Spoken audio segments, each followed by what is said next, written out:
Hey everyone, this is paper 13, study note 1. Introduction. The Companies Act 2013 consists of 29 chapters, 470 sections, and 7 schedules. We have to remember this 29 chapters, 470 sections, and 7 schedules. Provisions related to National Company Law Tribunal and the class action suits was enforced on 1st June 2016. Both of them same date, National Company Law Tribunal and class action suits.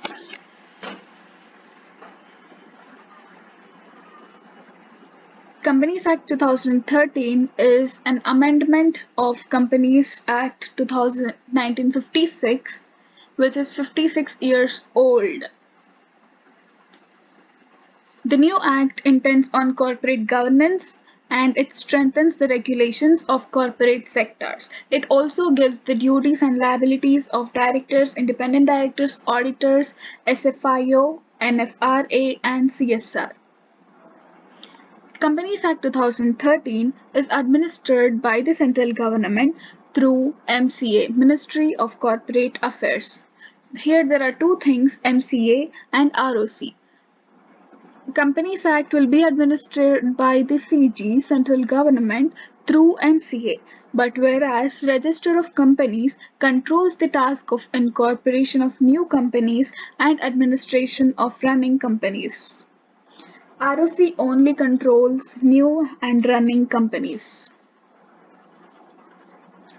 Ministry of Corporate Affairs was primarily concerned with administration. But further, later on, Ministry of Corporate Affairs was assigned the wide scope of duties, functions like corporate governance reforms and emerging legal framework. These rules will be changing, modifying, so there's a high chance we'll have amendments, so it's our duty to keep checking. Definition of a company. In terms of Companies Act 2013, company means company incorporated under the Act or under any previous company law. In simple terms, company is association of two or more people who contributed money or money's worth towards a common stock and employed it in a business, and sharing of profits is company. The persons who contributed money or money's worth are called as members, and this contributed money or money's worth is called capital. The part of profits which will be distributed is called as dividend, and the part of capital held by the member is share.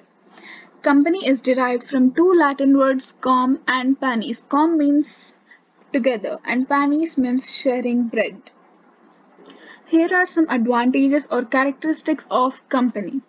Independent corporate assistance. It's a distinct legal person, which means company and members are different from each other. Company will not be held liable for what members do, and members won't be liable for what company does. They are both distinct. Limited liability. It means business will have liability. Every normal business will have liability, but the members will have limited liability, and it is a bigger advantage because the members will not have to pay anything more than the nominal value of shares or amount guaranteed by them. Perpetual succession. In a partnership, it always comes to an end when there are major changes like death or insolvency. But in the case of company, any incorporated company will never die. The membership of company keeps changing from time to time, but that does not affect company's continuity. The death or insolvency of one or more person does not affect the company. Members will come and go, but company can go on forever. Separate property. A company being a legal person is capable of owning, enjoying, disposing any property in its name. The company will be legally a owner because it is different from its members and it can hold property. The shareholders are not several or joint owners of the company's property. Company is the only owner of the property. The property which is vested in company, it has the right to assign mortgage or deal with any mutations. Transferable shares. Transferable shares. When joint stock companies were established, the great object was that their shares should be capable of being easily transferred. When the company has written in its articles of association that the shares can be easily transferred, then it should be easily transferred. Any debentures, shares, or interest are to be treated as movable property to its members. And because of selling these shares in the open market, the member will get back his investment without withdrawing money from the company. So it will keep the company in a stable position and it always gives liquidity to the investor. He can always sell the shares whenever he wants to. This is the major advantage of a company. Common seal. Since the company has no physical existence, it used to be a statutory requirement that there should be a common seal as a signature of the company. But after the amendment of Companies Amendment Act 2015,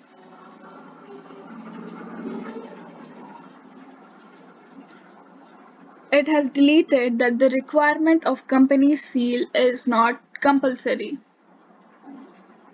Cut. But after the amendment of 2015, it deleted the requirement of company seal compulsory. But it is replaced by this one. The authorization shall be made by two directors or one director and company secretary. Here or and are very important. Two directors should be authorizing the whatever document or else a director and a company secretary both together. Lifting of corporate wheel. Here we should first know what is a corporate wheel. Company is a separate legal entity as we discussed just now. It is a distinct person from its members. From the actions of company, members are not liable and vice versa. Company can have property, enter into contracts, can be sued and can sue people in its own name. Any amount due from a member, such member shall be considered as debtor to the company. When the company has to pay money to the member, then it's treated as creditor to the company. But in some cases, business always cannot maintain privacy. It needs to give some disclosure in some cases and it is compulsory, you can't change it. And these are some cases. There are 8 cases here. They gave us 8 cases here where we have to lift the corporate wheel and the separate legal entity concept is not considered to find out true persons controlling the company or ultimately receiving the benefit. In the first point, if the company is trading with enemy or enemy countries, then it is necessary to lift the corporate wheel for the protection of the country. In certain matters concerning the law of taxes, duties, and stamps, particularly where question of controlling interest is an issue. This means if a company is incorporated to avoid payment of taxes, then it is necessary to lift corporate wheel. Where companies form other companies as their subsidiary to act as their agent. Suppose a company acquires partnership concern and registers it as company. When a company acquires partnership and registers it as company in an action of compulsory acquisition, then to give the compensation, it is necessary to lift the corporate wheel. Where the courts find that there is avoidance of welfare legislation. The courts invariably lift the corporate veil or disregard the corporate personality of a company to protect the public policy or prevent transactions contrary to public policy. The court will always see the public interest. So any company which is not protecting the public policy or which is creating any harm to public, it shall be always necessary to lift the corporate will in such cases. Under the law relating to exchange control, the courts pierce the corporate wheel in quasi-criminal cases in order to look behind the legal person and punish the real persons who have violated the law. During quasi-criminal cases, it's really necessary to lift the corporate wheel to search to find the real person behind this. Where the use of an incorporated company is being made to avoid legal obligations, the court may disregard the legal personality of the company and proceed on the assumption as if no company existed.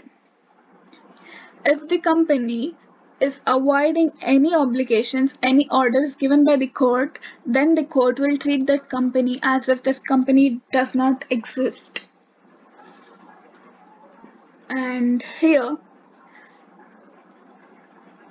lifting of corporate veil could be done in the case of transfer of shares of company, which actually was sale of land, which the original allottee was prohibited to do so. If any, here the original allottee is company, which means company was owning some land, but it is sold away in the name of transfer of shares. So this is prohibited and it has been done, so we have to stop this. We have to go behind who did this, so lifting of corporate veil is necessary in this case. We'll go through the 8 points once again. When the company is trading with enemy companies, enemy countries, and when the company avoids the taxes, duties, and stamps, subsidiaries to act as agent, partnership registered as company, acquisition and compensation, avoidance of welfare legislation, it is free to lift, and to protect the public policy and prevent transactions contrary to public policy, to exchange control. And when a company is avoiding legal obligations and transfer of shares which was prohibited,